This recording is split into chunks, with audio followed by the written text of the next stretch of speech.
Esto es Radio Cooperativa, esto es La Historia es Nuestra, en una edición especial porque estamos desde el futuro, que no existe, por lo tanto es irrelevante. También podríamos estar en el pasado o en el presente. Son meras puntuaciones en el tiempo con las cuales nos organizamos.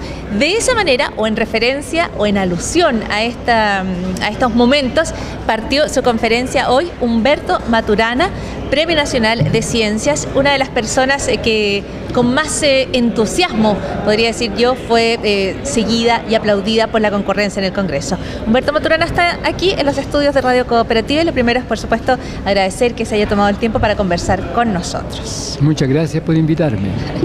Humberto Maturana, en el marco de su exposición, ustedes estaban en estos planteamientos respecto al origen de la vida.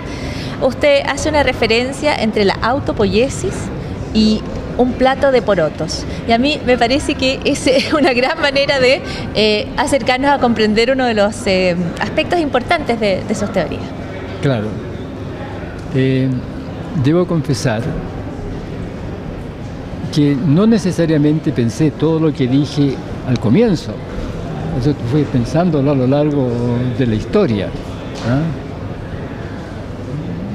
Por ejemplo, yo hablaba de autopoiesis, pretendiendo que se entendiese que éramos seres moleculares, pero no se entendía.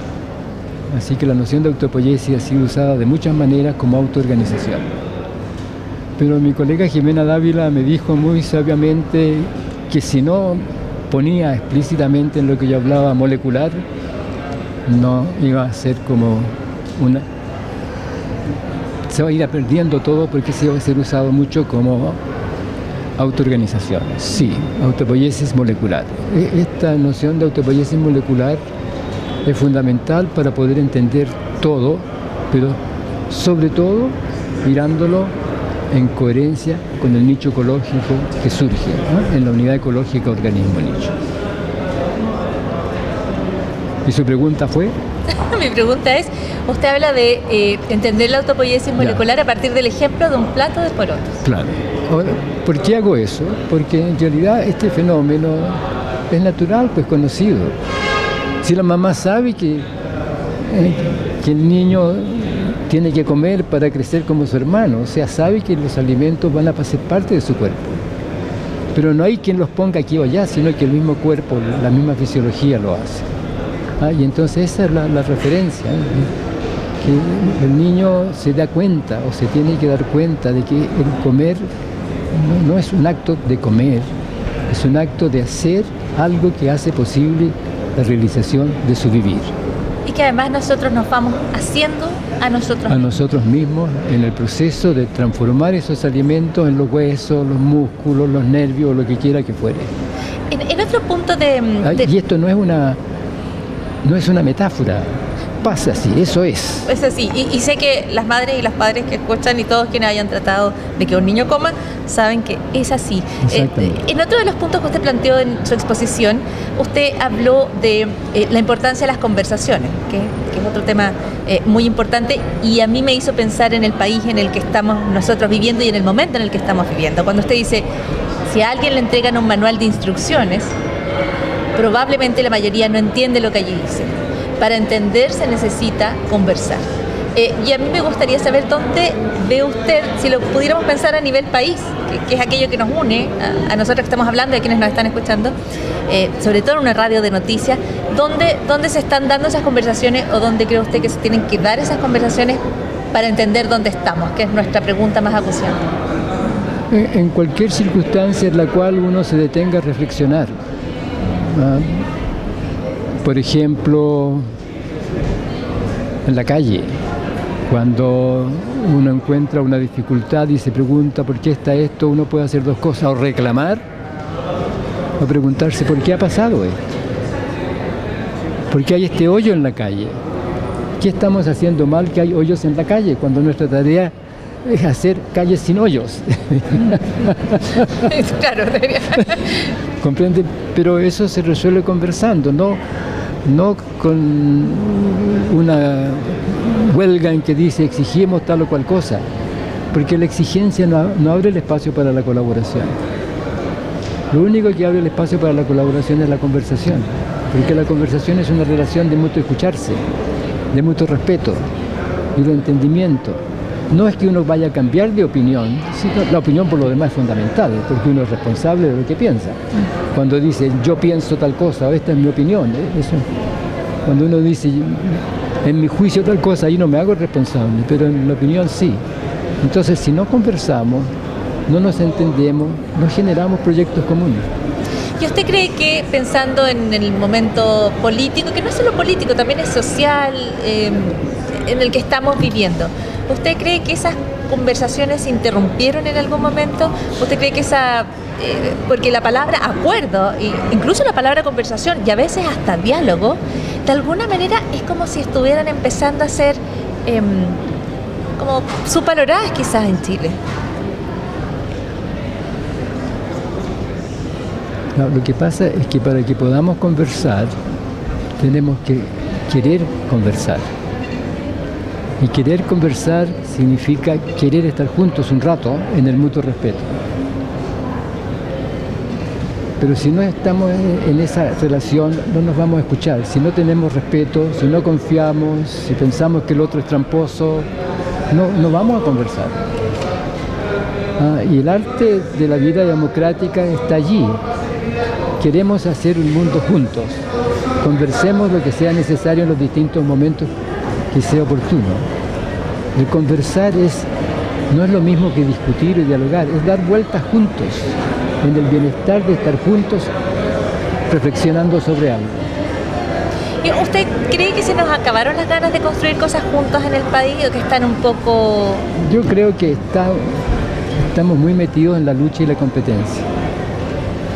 Y hablamos mucho del progreso como una cosa externa a nosotros. Entonces no nos sentimos partícipes de la generación del mundo.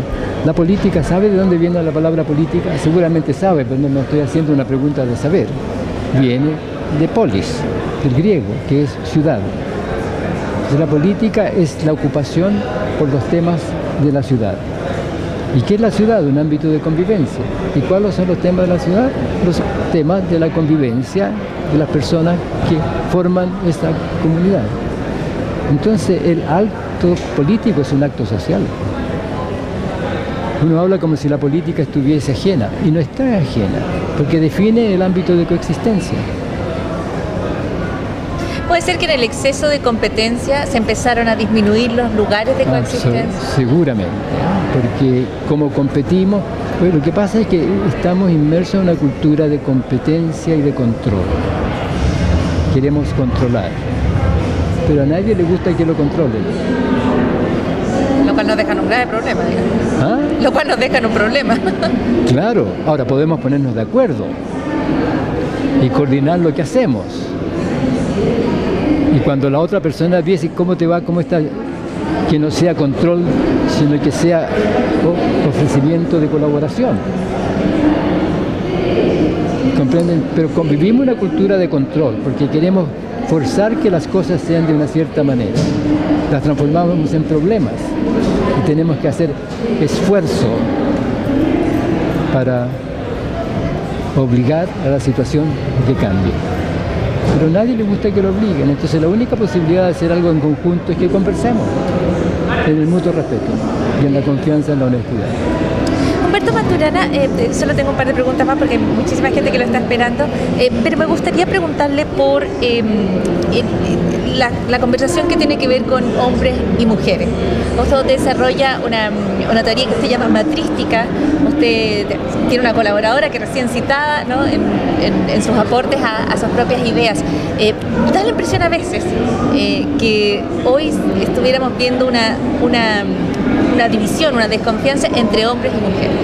En la forma en que usamos el lenguaje, y tenemos gente que dice no vamos a hablar de ideología de género, y estamos viendo que al interior de las casas hay una nueva discusión respecto a qué lugar ocupamos hombres y mujeres, y hablamos de hombres que se sienten amenazados y hablamos de mujeres que están saliendo por fin a reclamar sus derechos.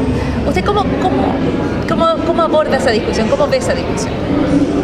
Bueno, yo pienso que todo ese conflicto entre hombres y mujeres es el resultado de una cultura que está centrada en la autoridad, el sometimiento y el control, y en la competencia. Entonces resulta que hombres y mujeres competimos, no hacemos cosas, digamos, No hacemos un equipo. Porque el matrimonio es un equipo. Pero si mira la libreta de matrimonio, no es un equipo, sino que es un contrato.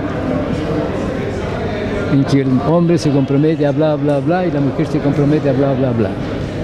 Y en el momento en que uno mira eso, empieza la exigencia. Yo, mujer, le exijo a él que cumpla lo que se comprometió, y yo, hombre, le exijo a ella que cumpla lo que se comprometió, que está aquí en la libreta de matrimonio. ¿Usted está casada? Sí. ¿Leyó alguna vez la libreta de matrimonio? Parcialmente. Mejor que no la lea nunca. No, porque no lo entiendo como un contrato. Pero usted Pero dice... aquí dice, pues, ahí dice. Ya, y eso es parte de la conversación respecto a que usted dice hombres y mujeres están unidos o en relaciones contractuales o en una lógica de competencia y no en una lógica de equipo. Sí. Y lo que yo quiero saber es si tú crees que hay algo específico en esa competencia entre hombres y mujeres distinto. Yo les digo que es cultural. Supongamos que hacemos un contrato, usted y yo. ¿Qué quiere decir? Que yo me comprometo a hacer ciertas cosas y usted se compromete a hacer otras cosas. Y usted va a atender, va a mirar, va a confiar, pero va a mirar si yo cumplo lo que me comprometí. Y yo voy a mirar si usted cumple lo que se comprometió. Pero si somos amigos, si conversamos y tenemos un proyecto común, entonces no estamos en el control, estamos en la colaboración. Ya, y solo una cosa más, y si en el marco de ese contrato no lo tenemos que revisar porque hay un marco más grande donde aquel que es hombre está por sobre aquella que esta mujer, en el contrato más grande que es el contrato de la sociedad. Es que el contrato de la sociedad no es un contrato, es una transformación, un presente histórico. Ya, y si en ese presente está determinado un rol superior para lo que es masculino e inferior para lo que es femenino, ¿cómo se resuelve eso? Cambiándolo. ¿Y cómo se cambia eso? Conversando. Reflexionando sobre los fundamentos. ¿Desde dónde está esto? ¿Es esto lo que queremos para nuestra convivencia? ¿Cómo es? No, yo no quiero esto, yo quiero ser tu compañero y tú quieres ser mi compañera. ¿Cómo lo hacemos? Pero es que la cultura dice ahí que el hombre es superior, pero no es cierto. Conversemos porque no es así. Porque a ti no te gusta que yo sea superior a ti, ¿verdad? Bueno, a mí no me gusta que tú seas superior a mí porque queremos encontrarnos en la equidad y en el mutuo respeto. ¿Y usted cree que esa conversación se está dando? Porque probablemente pocas veces antes en Chile se habló tanto de esto. Yo creo que no se está dando esa conversación. Cuando surgen más voces feministas, cuando hay menos tolerancia o más indignación ante la violencia contra las mujeres, cuando hay marchas a favor de los derechos de las mujeres. Pero una cosa es indignación ante la violencia, que es legítimo, porque la violencia es una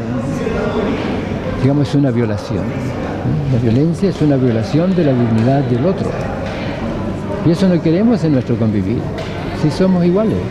Sí, tenemos sexos distintos, sí, tenemos fisiologías diferentes, pero somos en lo fundamental, como seres humanos, somos iguales. Podemos escoger si queremos hacer lo que estamos diciendo que queremos hacer. Pero eso parte por una conversación. Claro, y la conversa parte porque queramos conversar.